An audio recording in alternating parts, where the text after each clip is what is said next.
بسم اللہ الرحمن الرحیم۔ السلام علیکم پیارے ویورز، آج میرو کی کہانی کے قسط نمبر 14 میں آپ لوگ کی خدمت میں حاضر ہیں۔ کل جس جگہ ہم لوگوں نے چھوڑا تھا کہ بادشاہ اور وزیر نے اس کو کنواں کے اندر پھینکنے کا انتظار کر رہا تھا کہ کھانا کھانے کے بعد وہ لوگ اس کو پھینک دیں گے۔ قصے کا رائٹر ہے استاد علی جمعہ زامرانی اور اس کا ریسرچ کرنے والا ہے استاد عبدالکریم لاچار۔ ناظرین، جب دوپہر کا کھانا کھانے کے بعد انہوں نے اپنا سامان وغیرہ اٹھایا اور راستے میں جانے کے لیے تیار ہو گئے تو اسی ٹائم بادشاہ اور وزیر نے گارڈوں کو حکم دیا کہ بچے کو کنواں کے اندر پھینک دیں۔ چنانچہ ناظرین، اس کے سپاہیوں نے بچے کو گھسیٹتا ہوا کنواں کے اندر پھینک دیا اور وزیر اور بادشاہ نے حکم دیا کہ اس کنویں کا منہ کو بھی یعنی بند کر دیں۔ چنانچہ انہوں نے کنواں کا منہ کو بھی بند کر دیا اور وہ ادھر سے چلا گیا۔ ناظرین، اتفاق ایسا ہوا کہ اللہ کا قدرت سے وہ لوگوں کے جانے کے بعد دوسرا ایک کاروان یہی جگہ میں آیا اور منزل اور ڈیرا ڈال دیا۔ چنانچہ اس کاروان کے سالار نے بولا کہ آپ ایسا کریں، یہاں ہم لوگ کا ابھی شام کو ہونے والا ہے، عصر کی نماز کے بعد آپ لوگ ادھر کھانے کا تیاری کریں اور جو آدمی جو کھانا بنانے کے لیے لکڑی چننا ہے اور لے کے آنا ہے تو لکڑی کے لیے جائیں، جو آدمی پانی لانا ہے تو پانی کے لیے لائیں۔ چنانچہ انہوں نے سب اپنے دوستوں کو آرڈر دیا کہ ایک ایک سامان کا تیاری کریں تاکہ مغرب سے پہلے وہ لوگ کھانا کھائیں اور تھوڑا ریسٹ کریں۔ جب چاندنی رات کا چاند نکل جائے گا تو وہ اپنے سفر میں گامزن ہوں گے۔ چنانچہ ناظرین، جب پانی لانے والے آدمی کنویں کے پاس گئے تو انہوں نے دیکھا کہ کنویں کا منہ بند ہے، تو انہوں نے اپنے کاروان کے مدیر یعنی سالار کو بولا کہ خواجہ یہ تو ابھی بند ہے، ہم لوگ کیا کریں گے؟ تو انہوں نے بولا کہ اس کو کھول دیں۔ چنانچہ سب آدمی اس کو گئے کھولنے کا کوشش کیا تو اس کے اندر وہ لوگ کو آہٹ اور آواز اور چیخ و پکار سننے لگا۔ چنانچہ انہوں نے سوچا کہ اس کے اندر کوئی چیز آواز دے رہا ہے، تو وہ لوگ گھبرا گئے کہ شاید کوئی انس ہے یا جن سے کوئی پری ہے، کیا ہے۔ چنانچہ انہوں نے آواز دیا تو انہوں نے چلانا شروع کیا کہ بھائی میرے کو بچاؤ اور نکال دو۔ چنانچہ ناظرین، بڑی مشکل سے انہوں نے کنویں کا منہ کھول کے اس کو زندہ نکال دیا۔ جب نکالا تو ایک ہٹا کٹا نوجوان تھا اور ایک کاروان کا جو سالار تھا وہ بھی حیران ہو گیا جب اس کا شکل وغیرہ دیکھ کے کہ وہ کتنا خوبصورت اور اچھا اور جوان لڑکا ہے۔ ناظرین، کاروان تو ایک اچھا سوداگر اور باپاری انسان تھا، اس کو اس کے ساتھ دیکھ کے اس کو بہت خوشی ہو گیا اور اس کو بولا کہ میں آپ کو اپنے ساتھ رکھوں گا۔ ناظرین، اس نے اپنا قصہ سنایا کہ بادشاہ وزیر نے اس کے ساتھ ایسا ظلم کیا اور اس کو کنویں میں بند کر پھینک دیا۔ چنانچہ اس کے بعد انہوں نے اپنے سوداگری کا لین دین شروع کیا اور راستے میں چلنے لگے۔ جہاں ناظرین، وقت اور سال اور موسم تبدیل ہوتے رہے اور وقت بھی گزرتے رہے۔ چنانچہ بہت سالوں کے بعد وہ سوداگری کرتے کرتے ایک دفعہ وہ بادشاہ کے محل وقوع کے علاقے سے گزر رہے ہوئے تھے اور دوسرے علاقے میں داخل ہو گئے تھے۔ چنانچہ ناظرین، وہی علاقے میں وزیر اور غزیر اور وہی بادشاہ کا بھی وہاں راستہ کا آنا جانا ہو گیا۔ ناظرین، وزیر کی شرارتی آنکھوں نے جب بچے کو دیکھ لیا تو فوراً حرامی نے اس کو پہچان لیا اور اس نے بادشاہ کو اشارہ کر کے بولا کہ بادشاہ سلامت، یہ وہی لڑکا ہے کہ ہم لوگوں نے اس کو کنویں کے اندر پھینک دیا تھا لیکن وہ نہیں مر گیا۔ لیکن یہ دوسری بار ہو گیا کہ ناظرین وہ بچہ کو اللہ تعالیٰ نے بچا لیا۔ چنانچہ ناظرین، بادشاہ نے اس کو بولا کہ تم کو کیا ہو گیا؟ ہر جگہ کوئی بندہ کو دیکھتا ہے تو وہم و گمان سے بولتا ہے یہ وہی لڑکا ہے، فلانا ہے، ہم لوگ کو اپنا سفر میں جانے کے لیے بھی نندت ہے۔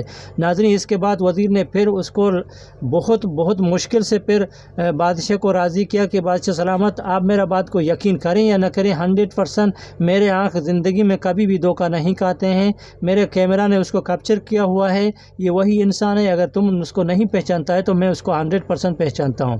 تو ناظرین، بادشاہ نے اس کو بھی غور سے دیکھا تو اس کو بھی پتہ چلا کہ یہ کاش وہی انسان ہے کہ ہم لوگوں نے اس کو پھینک دیا تھا لیکن وہ نہیں مر گیا۔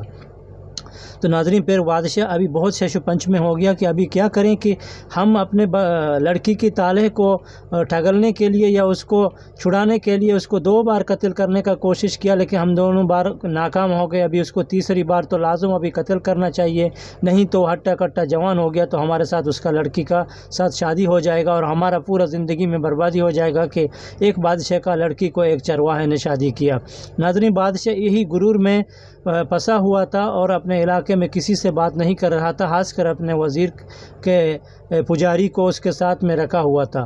ناظرین، پھر وزیر نے بولا کہ بادشاہ سلامت، اس میں تم کو چنتا کی بات نہیں ہے، تم ایک کام کرو، ادھر دوسرے علاقے کا جگہ ہے، ہم اس کو پانسی وغیرہ نہیں دے سکتے ہیں، لہٰذا ابھی نوجوان ہے، تم ایک کام کرو، تم ایک لیٹر لکھ کے اور ہم کو دیں، میں اس کو دوں گا کہ وہ آپ کے گھر میں جائیں اور پہنچا دیں، اور لیٹر کے اندر تم یہ لکھ دیں، اپنے بھائی کو دعا و سلام کریں، اپنے بھائی کو بول دیں کہ ہم ایک سفر میں جا رہے ہیں، لہٰذا ہم گھر میں موجود نہیں ہیں، یہ بچہ جب تمہارے علاقے میں آئے گا تم کو یہ کاغذ دے گا، تم کاغذ کھولو اور کاغذ پڑھنے کے بعد سیدھا اس بچے کو پکڑو اور پھانسی میں چڑھا دو تاکہ اس کا کوئی نام و نشان نہ ہو جائے۔ ناظرین، بچہ کو یہ لڑکا کو بولا کہ بھائی یہ بادشاہ کا حکم ہے کہ یہ پیپر یا یہ لیٹر تم کو اس کے گھر میں آج پہنچانا چاہیے۔ تو وہ لڑکا بھی پھر حیران ہو گیا کہ شاید یہ وہی حرامی بادشاہ ہے، پھر ہمارے پیچھے پڑا ہوا ہے، لیکن کیا کریں، وہ مجبور ہے۔ وزیر نے بولا کہ بھائی بادشاہ کا حکم ہر حال تم کو ماننا پڑے گا، لہذا ہم ایک ضروری سفر کے لیے باہر جا رہے ہیں اور بادشاہ کو یہ خط ضروری ہے، تم کے سوا اور کوئی آدمی نہیں ہے اس کا خط پہنچانے کے لیے۔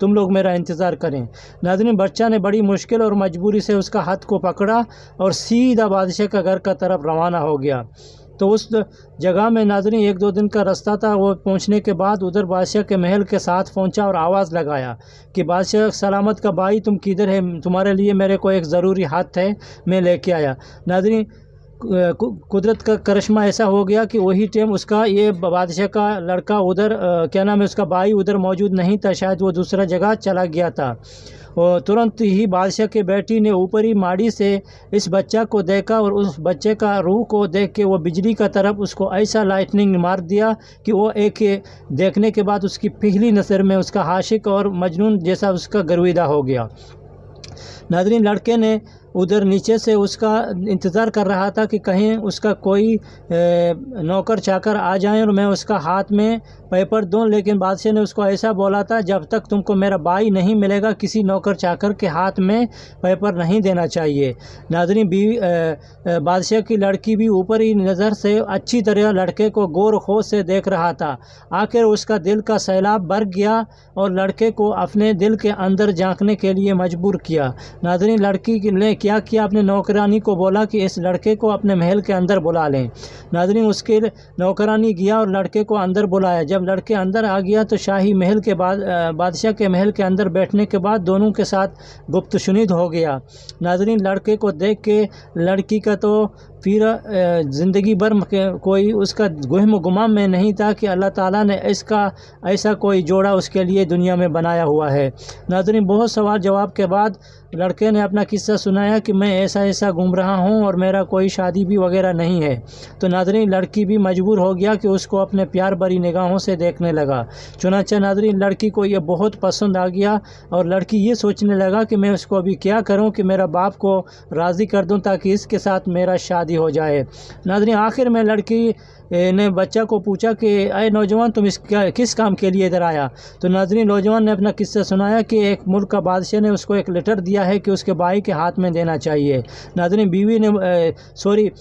بادشاہ کی بیٹی نے موقع پا کر بولا لیٹر کدھر ہے؟ اس نے بولا کہ لیٹر یہ ہے میرے ساتھ ہے، لیکن میرے کو بادشاہ نے بولا کہ تم کسی کے ہاتھ میں نہیں دینا چاہیے جب تک میرا بھائی کو نہیں دیکھے گا۔ ناظرین، جب اس کے اندر پیار آ گیا تو پیار کے اندر کوئی بھی سودا کو لینا دینے کو قیمت نہیں ہوتا ہے۔ چنانچہ لڑکی نے لڑکا کو ورگلایا اور اس کو بولا کہ چلو میں اس کا کاغذ کو تھوڑا دیکھ لیتا ہوں، مشکل نہیں ہے۔ ناظرین، بچہ بھی تو انسان تھا اور وہ بھی اس کا عاشقی مزاجوں سے دیکھنے لگا۔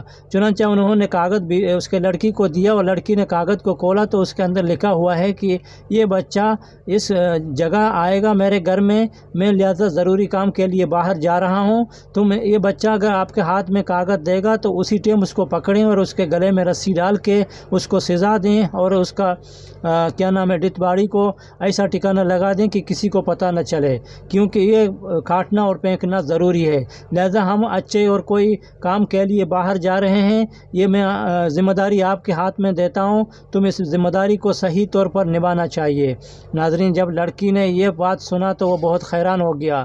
ناظرین، لڑکی ایک دفعہ حیرانی کے بعد پھر اپنے وہم و گمان سے ٹوٹتا ہوا ستارہ کی طرف پھر جرمٹ میں بدل ہو گیا، اور اس کے دل کا سیلاب نے ابھرتے ہوئے خیالوں کو اس کے دماغ تک لے کے آیا۔ اور ناظرین، لڑکی نے کیا کیا کہ لڑکی نے اس کاغذ کو پھاڑ دیا اور اپنے ڈائری سے ایک بک نکالا اور دوسرا ایک لیٹر کو لکھا اور اس کو وہی لفافہ کے اندر ڈال دیا اور بند کیا۔ بولتا ہے جب شام کو میرا انکل آئے گا تو یہ لیٹر کا جگہ میں تم یہ لیٹر اس کو دینا چاہیے۔ ناظرین، سمجھدار لڑکی نے کیا کیا؟ سمجھدار لڑکی نے اس لیٹر کے اندر بولا کہ میں بادشاہ سلامت باہر جا رہا ہوں، لہٰذا اس لڑکا میرے کو بہت پسند ہے اور اس کو خیالداری زیادہ کرنا چاہیے۔ جب یہ لیٹر تم کو دے گا تو فوراً لیٹر کے بعد مسجد کا ملا کو بلائیں اور ہمارے لڑکی کے ساتھ اس کا نکاح پڑھائیں، اور لہٰذا میرے آنے سے پہلے دونوں کا شادی کر لیں تاکہ اس لڑکے کہیں باہر نہ جائیں اور کسی دوسرے کا نہ ہو جائیں۔ ناظرین، قدرت کا کرشمہ ایسا ہو گیا، جب شام کو اس کا انکل واپس آ گیا تو اس نے اپنے ہاتھ سے اس کو لیٹر دیا، تو اس کا انکل نے لیٹر کھولنے کے بعد عجیب سا اس کا چہرہ ہو گیا اور وہ حیران ہو گیا۔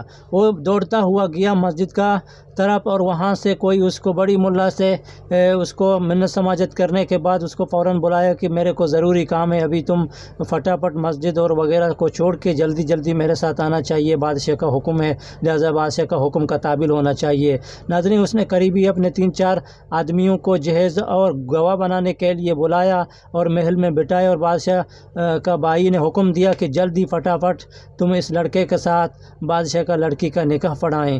ناظرین، فٹافٹ ملا نے بیچارہ نے نکاح پڑھا دیا اور دونوں ایک ہی ساتھ میں بیٹھ گئے اور گپ شپ لگانے لگے۔